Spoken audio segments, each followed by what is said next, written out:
know that climate change can be mitigated if we all embrace climate change adaptation measures? Join us today in our EcoPlus program as the Commissioner Water Resource Planning and Regulation in the Ministry of Water and Environment, Dr. Calliste Ndimugaya, enlightens us on climate change, its causes, impacts and adaptation measures as we look forward to the Conference of Parties on Climate Change, COP28, in Dubai this month. Climate change is actually changing the weather patterns over a long time. The weather and weather we express weather in terms of temperature, in terms of rainfall, in terms of wind. So when the changes, for example, in temperature occur over a long time, we call it climate change. If they occur over a short time, we call it climate variability. So climate change is the change in weather conditions. Temperatures are changing over a long time. Rainfall is changing over a long time. So once those changes occur over a long time, we call it climate change. Climate change in Uganda has changed through too much rainfall. Right now we are seeing too much rainfall in some parts of the country and too little rainfall in other parts of the country. You could already be seeing that the temperatures are increasing. In many places now, people even at night, they don't cover themselves because the temperatures are getting higher and higher. Even during the day, you see that it's getting hotter. So we are seeing climate change in rainfall, change in temperature. And of course, once you have change in rainfall, if it is too much, then it causes floods. If it is too little, it causes drought. But also in some areas, then that too much rainfall causes landslides and pollution of our water resources. Dr. Ndimugaya Calliste says Uganda's climate has changed greatly, unlike before. Well, as I said, there are some parts of Uganda which have too much water. For example, Kasese, you have had the flooding in Kasese, Nyamwamba is always in the news. You have heard of Bududa flooding around Mount Elgon. You have heard of Teso flooding. So those are areas which flood around also Lake Kyoga. Then there are areas which have too little rainfall and you always get drought. Karamoja, for example, is one of them. There's a part in central Uganda called Kato Corridor, Sembabule, na Kasongora. So again, those are places, but it still occurs in some other places, but those are areas where it is too much and causes serious problems. Well, one of the things I think we need to notice is that climate is changing, but many other things are changing. Number one, our population is growing at a very high rate. And because our population is growing at a very high rate, then we're having rampant environmental degradation. People are trying to survive. They are looking for food, so people are degrading the environment, the wetlands, they are cutting trees, looking for survival. They are digging across the water bodies. They are destroying the hills. So environmental degradation is increasing because of a number of factors, high population growth, of course, industrialization and all of that. So when you find that the environment is getting more degraded and then the climate is changing more, then you find that those two issues actually cause more problems. That's why, for example, you find that when it rains for a very short time, then it will flood because we don't have the environment storing the water and reducing the speed at which the water is moving. If, for example, you have areas where you have trees and the grass, when it rains, the water will move slowly. But in areas where there are no trees, where there is no grass, the land is bare, when it rains, the water will move very, very fast. Areas where there are no wetlands, the wetlands would be storing the water. So rampant environmental degradation combined with climate change actually causing serious problems as we can see currently in Uganda. Commenting on the frequent floods in Kampala, he explains further. For Kampala, it is actually, it will even get worse. Why? Because right now we're having a lot of rainfall falling within a few minutes. Previously, you would get little rainfall falling over a long time. It would be like you getting a hammer and you are hitting hard. But if the hammer is hitting slowly, you might not feel the impact. So we are getting too much rainfall, and that's again the change in the climate, but falling within a short period. And when it rains, it finds, for example, Kampala, most places are paved. And when you have paved places, then the water has nowhere to go. Otherwise, if you had green places, the water would go underground. Now, because we have many paved places, with the rainfall falling within a very short period and it is heavy, the water has nowhere to go. Now, to make the situation worse, the water is actually trying to go drainage channels, which are already clogged with rubbish, soil, everything. So the water actually doesn't flow. So the drainage channels would help if they were clear, but the drainage channels are already full. But of course, places like Chambogo or Rugogo, those previously people built in areas where the rivers, the water used to flow. These are low-lying areas where you used to have wetlands. So the water is trying to find its place, the place where it used to flow. And because they are all being built, that's why you find it rains and all those buildings actually are flooded because the water has nowhere to go. And it will even get worse because the conditions are even changing much more. Yes, indeed, and if water, if you don't give it space, it will go with you. So again, that's why we need to make sure that we protect those areas where the water passes. It will always come. It may take many years, but it will come. And when it comes and there's nowhere to pass, it will actually destroy infrastructure, kill people, and destroy everything that we have put in place.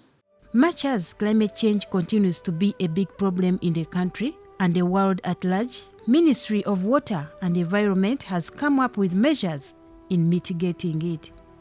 Yes, one thing, of course, I would like to mention is that climate change is affecting all countries, so not only Uganda. It's a global issue. That's why you find that all countries are putting in place measures. For Uganda in particular, we have developed a climate change policy. From the policy perspective, we have a climate change policy. We have even developed a Raw Climate Change Act, and right now we are developing regulation. Now, these are important for setting the rules of the game, to get the country to know how to address climate change in a coordinated manner, put in place institutions, put in place the do's and the don'ts so that all of us can work together. But that's not enough.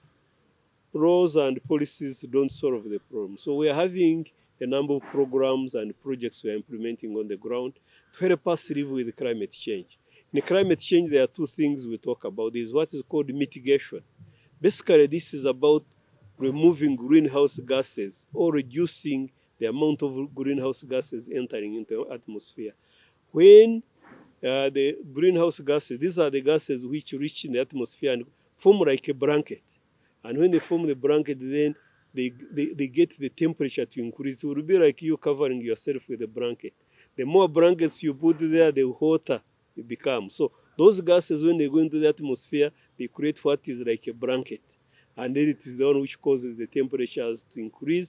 And of course, when temperatures increase, then they change the rainfall patterns and all of that. So in the climate change, there is what is called mitigation. We want to reduce the amount of greenhouse gases going into the atmosphere, and if possible, even remove them. And that is where, for example, we do tree planting. Trees are the ones which actually suck the greenhouse gases from the atmosphere. We are restoring the wetlands, but also ensuring that some activities which send greenhouse gases in the atmosphere are limited. For example, if you have old cars, they all will emit smoke and all that goes in the atmosphere. That's why right now there are many high charges for those who are getting old vehicles. It's one way of reducing the amount of greenhouse gases going into the atmosphere. We also, of course, want people not to be burning rubbish and all of that. So there are a number of things. For example, also, if people are using diesel, people are also cooking, cutting the trees and then burning charcoal. So you get all those gases going to the atmosphere. So we are now trying to ensure that we do activities which reduce gases from atmosphere and activities which reduce the amount of gases going into the atmosphere. But most importantly, even when we do those activities of mitigation, the problem is not going to be solved soon. It will take many, many years. So that's why we talk about adaptation. And adaptation is about living with the changes, living with the problem. So we're having a number of programs related to adaptation. Number one, if right now we are saying that we're having too much rainfall falling within a short period, what do we do? In the Ministry of Water and Environment, we are having programs for water harvesting. Right now, even on houses, we are promoting rainwater harvesting on people's houses. Instead of allowing the water to run, we are encouraging people to set up rainwater tanks, so that again we reduce the amount of water that is running off. And that one saves a number, it gives us many benefits. It means you are getting water free in your home, and this water can be used for cleaning, for washing, for many activities. So we are improving availability of water, but we're also reducing on the flow of water, runoff, and then flooding.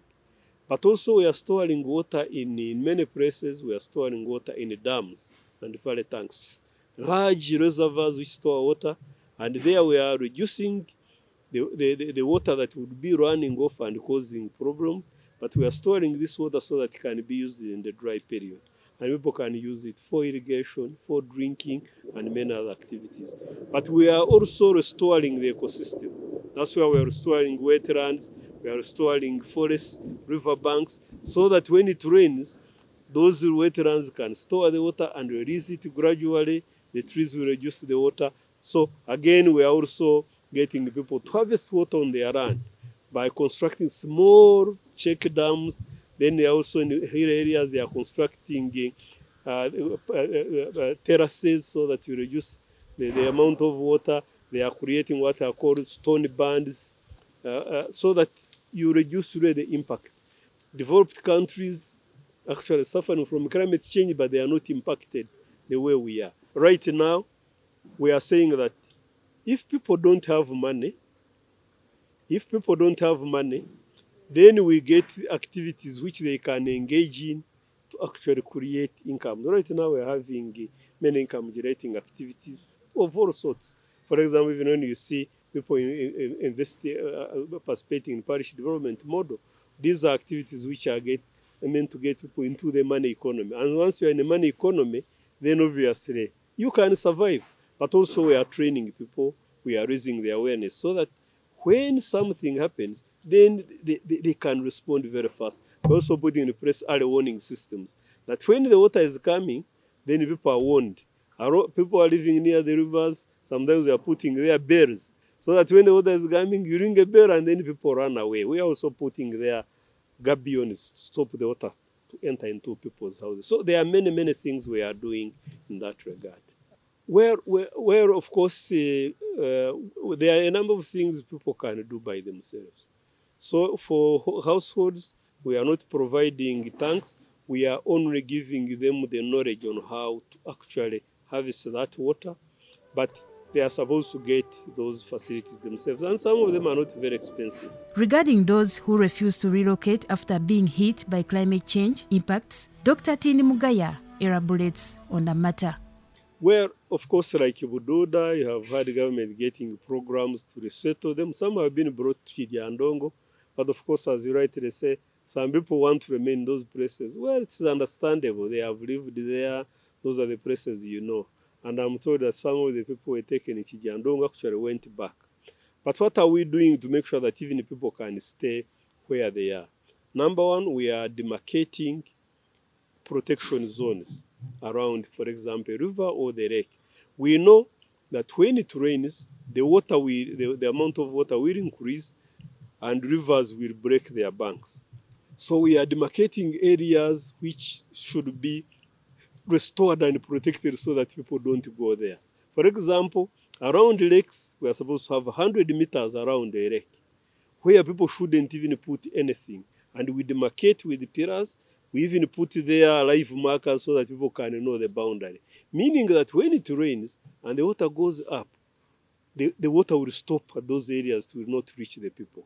Around the rivers, for example, some rivers are talking about 30 meters, some 50 meters.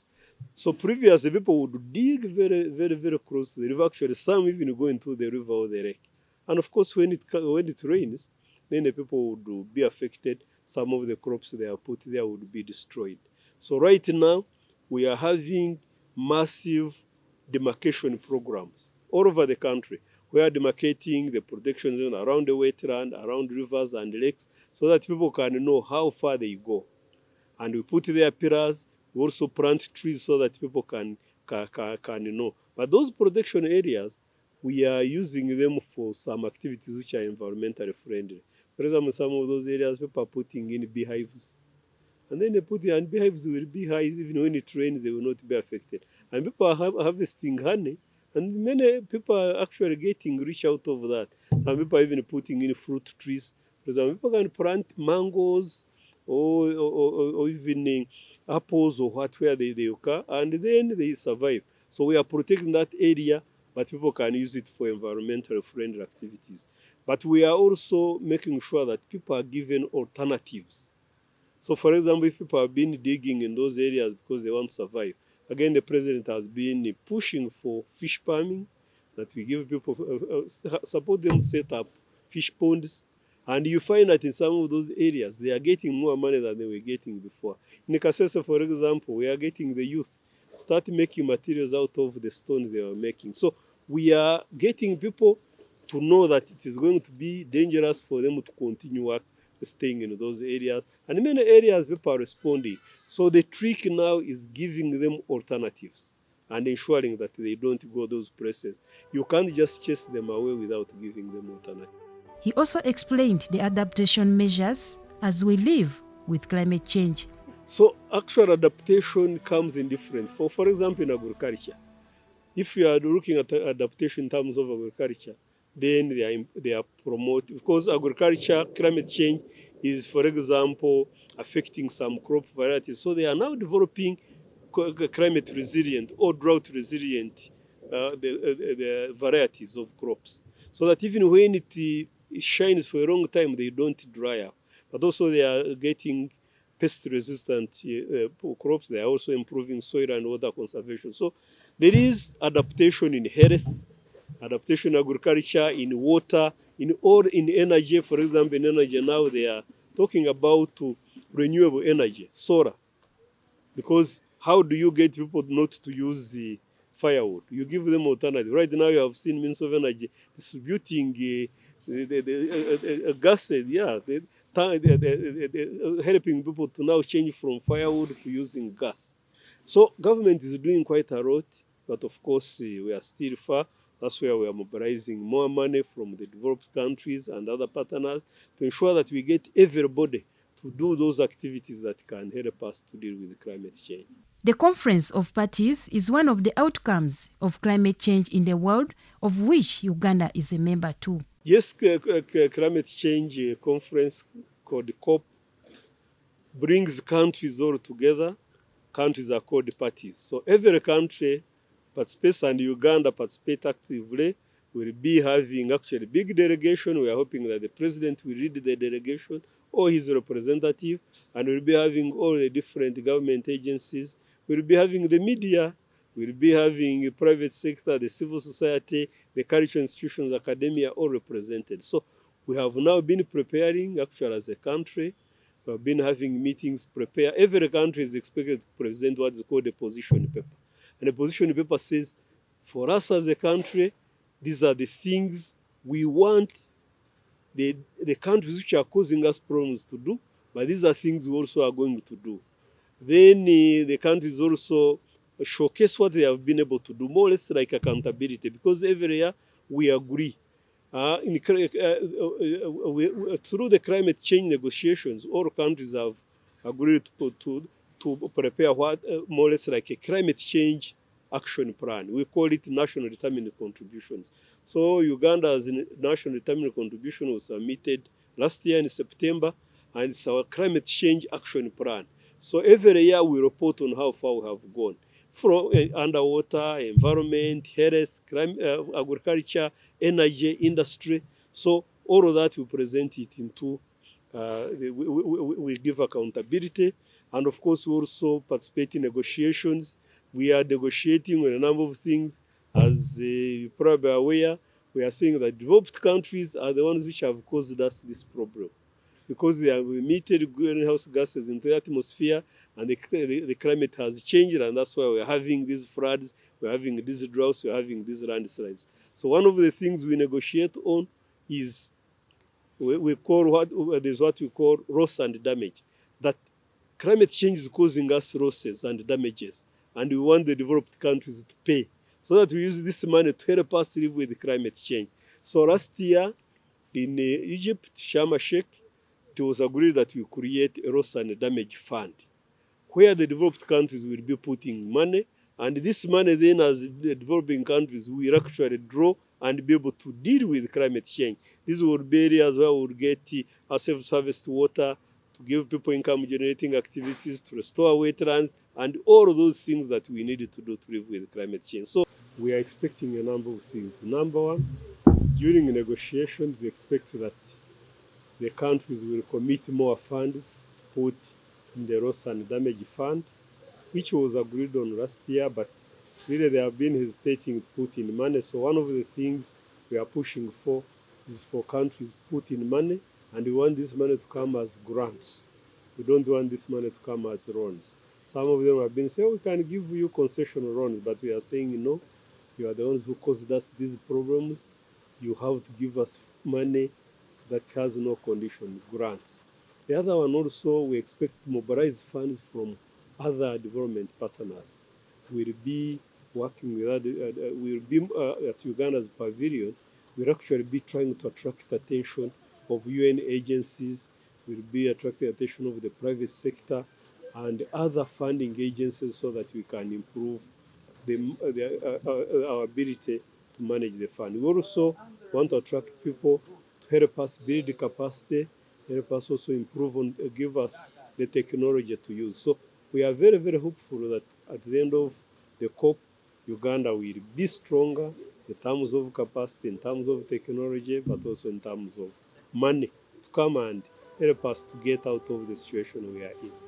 Dr. Tindi Mugaya Callist has a word for Ugandans in regards to climate change. I would like to inform Ugandans that climate change is real. It is here to stay. If you see, for example, what is happening in Hoima and Masindi, where River Kafu has cut off the road, right now people cannot travel from Hoima to Kampala. They have to go through Kakumiro, Masindi, and all of this is climate change combined with environmental degradation. So we're already seeing climate change, so people need to know that it is here. What we need to do is take action to address climate change, and it requires all of us.